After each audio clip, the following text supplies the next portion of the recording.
नमस्कार दोस्तों। आज हम बात करेंगे गांजा पीने से यानी कैनबिस लेने से क्या क्या नुकसान होते हैं और किसी को हम कैसे पहचान सकते हैं। सबसे पहले अगर हम बात करें, कोई व्यक्ति अगर गांजा पीता है तो उसमें क्लिनिकल फीचर या क्या क्या उसमें लक्षण दिखते हैं।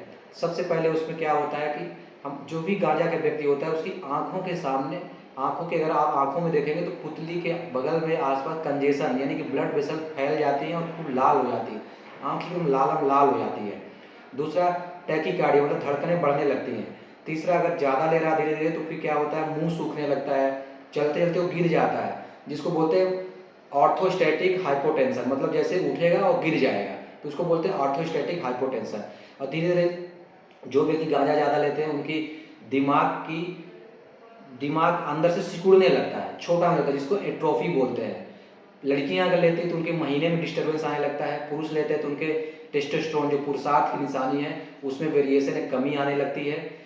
कोई गर्भवती माँ है अगर ले रही है तो बच्चे के डिफेक्ट आ जाता है, मतलब बच्चे के अंग बढ़ने में गड़बड़ी हो जाती है। कोई बहुत लंबे समय से ले रहा है तो कैंसर, गांजा के कारण कैंसर होने लगता है फेफड़े का। और विशेषकर उन लोगों को होता है जो कि अंतिम वाला पार्ट, अगर बहुत ज़्यादा उसमें गांजा भरे हुए अंतिम वाला पार्ट पी रहे हैं तो उसके कारण उनको कैंसर भी हो सकता है। बहुत प्रकार के लक्षण और भी आते हैं, लेकिन ये मोस्ट कॉमन टाइप के लक्षण और आपको अब जानना चाहिए, सुनना चाहिए। इसके बाद अगर कोई ज़्यादा नशा ले लिया, इंटॉक्सिकेशन मतलब खूब ज़्यादा गांजा ले लिया, चाहे स्मोकिंग के रूप में, भांग के रूप में या किसी और फॉर्म में ले लिया, तो क्या होता है, उसमें बहुत सारे चेंजेस आते हैं। हाइपर सेंसिटिविटी हो जाता है, मतलब कि वो चीज़ों को उसकी सेंसिटिविटी बढ़ जाती है। छोटे से रंग होंगे बहुत ज़्यादा दिखेगा, सब जमीन उबड़ खाबड़ हो जाएगी, आवाज़ छोटी सी आवाज़ करेंगे बहुत ज़्यादा आवाज़ सुनाई देगी। तो इस प्रकार से उसकी हाइपर सेंसिटिविटी बढ़ जाती है। धीरे धीरे क्या होता है, गांजा बहुत ज़्यादा लिया है तो उसके कारण डिलीरियम हो जाता है। डिलीरियम एक गंभीर बीमारी होती है जिसमें जान भी चली जाती है। डिलीरियम कैसे पहचानेंगे, मरीज का अटेंशन और कंसंट्रेशन लॉस्ट हो जाता है, अवेयरनेस चली जाती है, किसी को पहचानता नहीं है, और रन अवे टेंडेंसी, भागने लगता है इधर उधर, नोचने लगता है, ऐसे पकड़ने लगता है, हवा में ऐसे ऐसे करने लगता है, इसको पिकिंग बिहेवियर या फ्लोसिलेशंस बोलते हैं। इस तरह की चीज़ें होती हैं और इसमें कभी कभी मरीज मर भी जाता है। अगर कोई गांजा बहुत दिनों से ले रहा है और अचानक से छोड़ दिया तो विड्रॉवल सिम्टम्स आते हैं। विड्रॉवल सिम्टम्स इसके कुछ दिनों बाद आते हैं, 7 से 10 दिन बाद आते हैं। चिड़चिड़ापन, गुस्सा, नींद नहीं लगना, भूख नहीं लगना, वजन कम हो जाना, चक्कर, कमजोरी और भी बहुत सारी चीज़ें आती हैं। कोई गांजा अगर ले रहा है तो उसके कारण पागलपन बढ़ सकता है, जिसको बोलते हैं कैनबिस इंड्यूस साइकोसिस। पागलपन दिमाग में आ जाता है, पागलपन में हेलुसिनेशन और डिल्यूजन बेसिकली हो जाते हैं, जैसे शक करने लगता है, किसी की आवाज़ें आने लगती है, लोगों पर शक करने लगते हैं कि मुझे मारना चाहते हैं, प्लानिंग करना चाहते हैं, इस तरह की चीज़ें होने लगती है।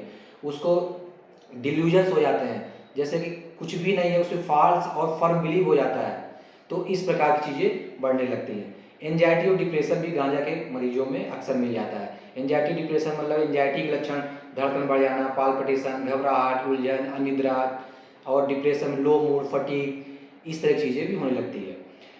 2-3 चीज़ एक्स्ट्रा मैं आपको बताना चाहता हूँ। एक चीज़ होती है फ्लैशबैक। गांजा पीने वाले लोगों को फ्लैशबैक, पुरानी चीज़ें आने लगती है, गांजा के समय जो एक्टिविटी किए रहते हैं या उसके पहले जो किए रहते हैं तो फ्लैशबैक में आने लगती हैं। और सबसे बेकार इसका जो एक पाया गया, हालांकि कंट्रोवर्शियल है लेकिन इसमें पाया जाता है ए मोटिवेशनल सिंड्रोम। ए मोटिवेशनल का मतलब होता है, आप लोगों ने देखा होगा, जो गांजा के बहुत पुराने मरीज होते हैं या गांजा के आदी होते हैं, गांजा के एडिक्ट होते हैं, वो ए मोटिवेटेड रहते हैं, अपनी सारी जिम्मेदारियों से भूल जाते हैं, किसी काम में मन नहीं लगाते हैं, सिर्फ गांजे में इंडल्ज रहते हैं, न परिवार को देखते हैं, न बच्चे को देखते हैं, न रोजगार को देखते हैं, किसी चीज में उनका मन नहीं लगता, जिसको ए मोटिवेशन की श्रेणी में हम लोग रखते हैं। शुरुआत में गांजा पीने वालों को भूख लगने लगती है, बहुत ज़्यादा भूख लगती है, जिससे कारण उनका शुरुआत में वजन बढ़ने लगता है, जिसको मुंचीज भी बोलते हैं। ये सब छोटी छोटी चीज़ें होती है। इसके साथ साथ गांजा बहुत ही शरीर में नुकसान पहुंचाता है। इन पॉइंट जो हमने बताया, उसके साथ साथ ब्रेन की एट्रोफी कर देता है, मोटर सिस्टम उसके कमजोर कर देता है, स्किल उसके डिक्रीज कर देता है और मेमोरी इंपेयरमेंट होने लगती है। इसके साथ साथ मैं ये बताऊं कि गांजा ब्रेन के हर पार्ट में नहीं मिलता है, ब्रेन के हर पार्ट में एक्ट नहीं करता है। जो मेजर पार्ट होते हैं, जो कि मोटर कोऑर्डिनेशन कंट्रोल होते हैं, जो सब कोर्टिकल एरिया होता है, ये हालांकि आप लोग नहीं जानेंगे, थोड़ा सा बता दें, इसलिए लड़खड़ाने लगते हैं, मोटर इंपेयरमेंट करता है क्योंकि उसके रिसेप्टर सबसे ज़्यादा सब कोर्टिकल एरिया नहीं, बेसल गैंग्लिया एरिया में ज़्यादा पाए जाते हैं। और सबसे इंपॉर्टेंट चीज़ मैं आपको बता दूं थोड़ा लास्ट में, कि गांजा जैसे हमने पिया, उसका जो मज़ा आ रहा है, यूफोरिया आ रहा है, वो शुरुआत के 1-2 मिनट से शुरू होके आधे घंटे तक पीक में पहुँच जाता है। शुरुआत में ही उसको मज़ा आने लगता है और 4 से 5 घंटे में उसका लगभग नशा खत्म हो जाता है, लेकिन उसकी कॉम्प्लिकेशंस 5 से 10 घंटे 12 घंटे तक में रह सकते हैं। इसलिए जब आपने देखा हो शिवरात्रि के समय या किसी और त्योहारों के समय जो भांग ज़्यादा लेते हैं, शुरू में तो गटक-गटक पिए जाते हैं, लेकिन बाद में उनको असर आता है।